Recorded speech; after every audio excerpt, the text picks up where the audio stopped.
अगर मोदी जी दोबारा प्रधानमंत्री बन गए तो Amit Shah will be the next home minister of India.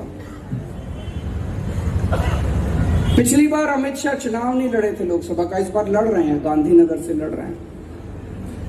Amit Shah will be the next home minister of India. और आप फिर सोच सकते हो कि जिस देश का होम मिनिस्टर अमित शाह होगा उस देश का क्या होने वाला है उसके बाद।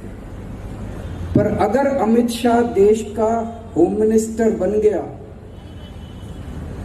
तो पूरे देश के अंदर मॉब लिंचिंग होगी, पूरे देश के अंदर। इस देश को बचा लीजिए, 2019 का चुनाव बहुत इंपॉर्टेंट चुनाव है। इस देश को बचा लीजिए, इस देश के संविधान को बचा लीजिए। अगर मोदी जी दोबारा प्रधानमंत्री बन गए तो Amit Shah will be the next home minister of India. पिछली बार अमित शाह चुनाव नहीं लड़े थे लोकसभा का, इस बार लड़ रहे हैं, गांधीनगर से लड़ रहे हैं।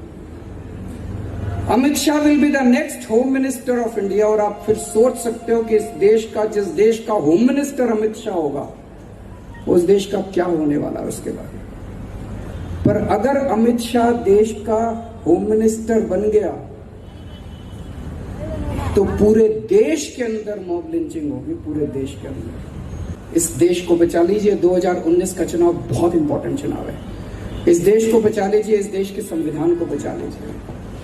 अगर मोदी जी दोबारा प्रधानमंत्री बन गए तो Amit Shah will be the next home minister of India. पिछली बार अमित शाह चुनाव नहीं लड़े थे लोकसभा का, इस बार लड़ रहे हैं, गांधीनगर से लड़ रहे हैं। Amit Shah will be the next home minister of India. और आप फिर सोच सकते हो कि जिस देश का होम मिनिस्टर अमित शाह होगा उस देश का क्या होने वाला है उसके बाद। पर अगर अमित शाह देश का होम मिनिस्टर बन गया तो पूरे देश के अंदर मॉब लिंचिंग होगी, पूरे देश के अंदर। इस देश को बचा लीजिए, 2019 का चुनाव बहुत इंपॉर्टेंट चुनाव है। इस देश को बचा लीजिए, इस देश के संविधान को बचा लीजिए। अगर मोदी जी दोबारा प्रधानमंत्री बन गए तो Amit Shah will be the next home minister of India.